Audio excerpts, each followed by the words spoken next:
All right, guys, welcome in to another 2024 election update as we continue with Biden and Trump. All the numbers, something that was just crazy, came out, what was it, yesterday, maybe a few days ago, about a capital gains tax. But it's not just the capital gains tax, it's also unrealized gains as well. So you're not even making money and they're still taxing you. Of course, they'll dress it up and say, well, it's just for the really rich people. But in general, that's just completely anti American. But guys, let's get to the actual polls.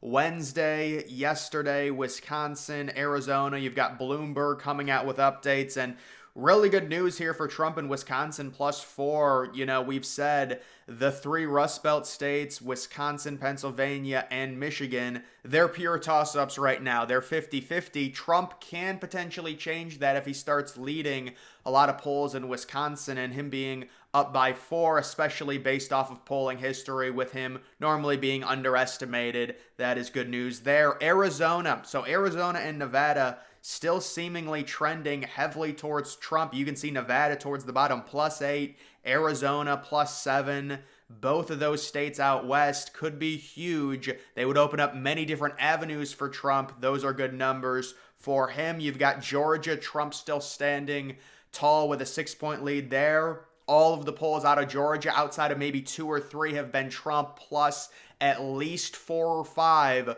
Right now, I would say Trump, not a huge favorite in Georgia, but based off of Biden's terrible approval rating, the sentiment, and these polls that come out weekly, Trump is sitting right now around a 75 to 80% chance to win Georgia. Michigan, you do have Biden +2, Pennsylvania, Trump +1. That's why we say, the both of those states are very close. When you get a +2, a +1, it's really hard to make out anything. Obviously, both of those states. There were a few polls about a month ago with Trump up, pretty consistently in Michigan, but I just think it's a pure toss-up. And the sentiment with Biden's approval rating, it wouldn't surprise me at all if Trump won both Pennsylvania and Michigan. You go back to 2020, the margins are just so ridiculously close. It's impossible for me to say, outside of looking at the aggregate overall bigger picture, which says Biden has a terrible approval rating. Trump is way more popular now than he was in 2020. And believe it or not, if you compare Trump and Biden based on how likable they are,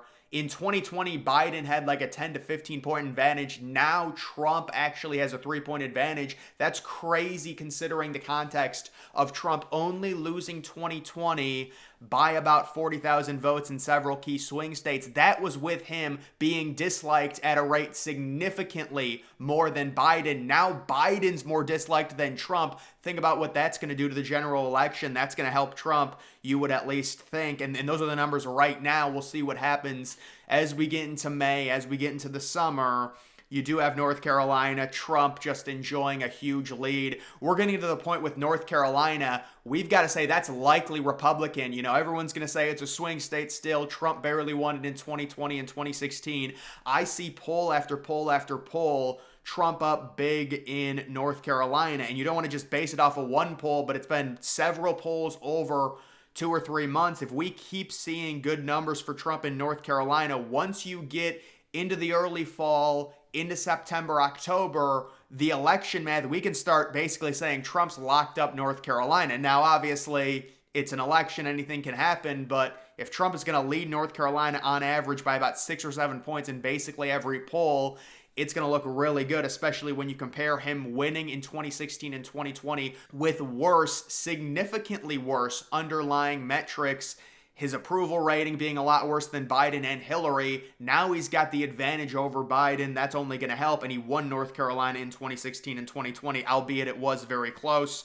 Nevada, like I said, Trump +8. Good news for him there. Wisconsin, if you include everyone. So this is another thing I wanted to talk about. There were a stretch of polls that when you looked at the comparison of just Biden, Trump head-to-head versus when you brought in Kennedy, it seemed like Kennedy was possibly hurting Trump. Now, I don't think that's going to be the case when it comes to the election, but I'm not entirely sure Kennedy for sure will help Trump. I think he probably will by about a point, but the polling that I've seen when you include everyone, it's really wishy-washy. It's not like for sure he's going to help Trump significantly. That's just not going to happen. But when you include him, you can see with Wisconsin, Trump's up 3, Arizona. There's another poll. You look at Trump Biden head-to-head, Trump +7. You include Kennedy, West, and Stein. And by the way, West would be taking Biden voters. Stein would probably be taking Biden voters. We remember what happened back in 2016 with her. And you would think Kennedy would kind of be taking both. But Trump loses a point when you include everyone there. And then you include everyone in Georgia. You do still have Trump +8, Michigan, Biden +3, Pennsylvania, Trump +1, North Carolina. How about Nevada? Wow. You know, it's just one poll. You don't want to overreact to it, but Trump +14 in Nevada, that is not going to happen. The polling data there is a bit ridiculous, but yeah, that's a crazy lead. You look at a general election poll from Quinnipiac. I do think Quinnipiac changed the way they do polls. That's my guess. And good for them. So they've got it tied. If you guys don't know, Quinnipiac was an absurdly liberal pollster in 2020. It was almost laughable. I don't think it was them that had Biden up by 17 in Wisconsin, but they were ridiculously, liberal, and just the way they did polls was wrong. I don't know. They were polling, I'm guessing, like a Democratic area of every state and coming up with completely erroneous numbers. But, they seemingly have corrected that. They've got a tie in the general election popular vote, and then another general election, including everyone. It is a tie there as well. So those are the big polls. And then this is kind of a best guess based on another pollster. You can see Trump right around 300, Biden at 240. Nevada and Arizona both go to Trump. I agree with that. Georgia goes to Trump. I agree with that. North Carolina goes to Trump. I agree with that. And then you do have the 3 major swing states with Trump taking Wisconsin and Pennsylvania and Biden getting Michigan in this scenario. This is a very realistic scenario. I think depending on what happens, if Biden becomes even more unpopular, you could be looking at Trump being optimistic in a state like Minnesota, possibly also obviously taking Michigan. And we heard Trump say, I just saw a clip of him in New York talk about how he's going to take New York. I don't think that's smart. Investing resources into New York doesn't make any sense. Make sure you win the election. Unless something catastrophic happens, it just doesn't make sense. And that might just be Trump, who's been in New York with that trial. Maybe he's just saying it, but he said they're trying to win New York, so we will see. And then just to add a little bit of context to how ridiculous polling is in general, I searched Trump Biden, and these were the top 2 news stories from The Hill. Biden gains on Trump in series of polls. Bloomberg, Biden trails Trump in 6 of 7 key states, polls show. ABC News, Trump leads in swing state polls and is tied with Biden nationally. So if you're wondering what's going on with The Hill saying Biden gains, yeah, they're technically right. Biden is gaining in terms of the general election, but the swing states, it's not even close. It's actually going more so in the direction, at least with Bloomberg's latest update, in the favor of Trump. And I wonder if we're going to see a more and more detached liberal media this summer where they're only going to focus on the general election and not talk about the swing states, because right now the swing states, I mean, you could argue Pennsylvania could go to Biden, Wisconsin and Michigan, although Wisconsin and Michigan, or at least Michigan, there were a lot of polls that favored Trump. Outside of that, there's really nothing you can argue at this point for Biden. Not that any of this really matters right now. I mean, I guess it does matter. If Trump is going to lead 10 straight polls by 5 points in North Carolina, I think it's a pretty safe bet he's probably going to win North Carolina. So it does matter a little bit, but you're just going to see these headlines and these updates, and they're clinging to the general election as a way to try and give Biden good press. He was reading off the teleprompter. I don't even want to make fun of Biden anymore. It's, he's obviously making no decisions in that administration. I don't think he's physically capable of it. And they're kind of just stuck with him. And it's sad.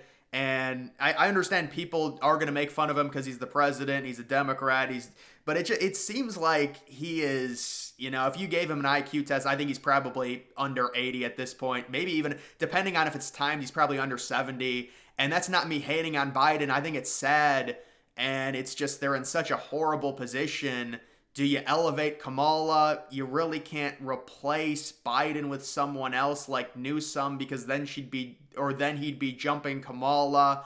And would you really want Kamala? Because then you lose. At least Biden's had a long history of, being in the government, and he did beat Trump in 2020.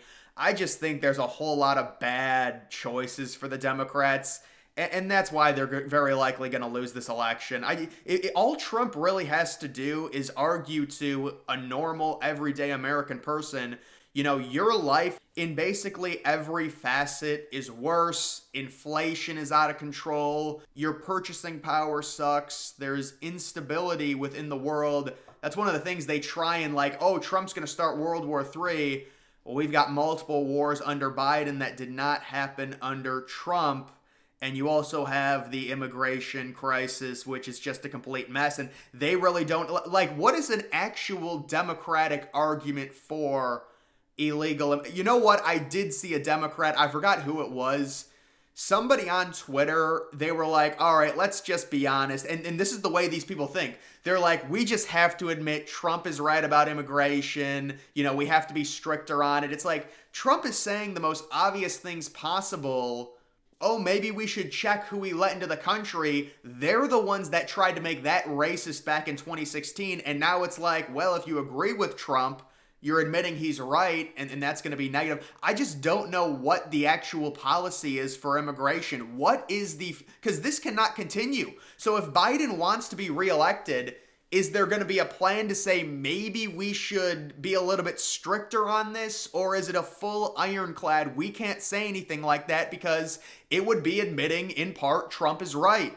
I just think all this is so childish, but either way, right now I'd say Trump's in a pretty good spot when it comes to the swing states. That's going to do it for this video. Make sure you follow me on X. Link to that's always in the description.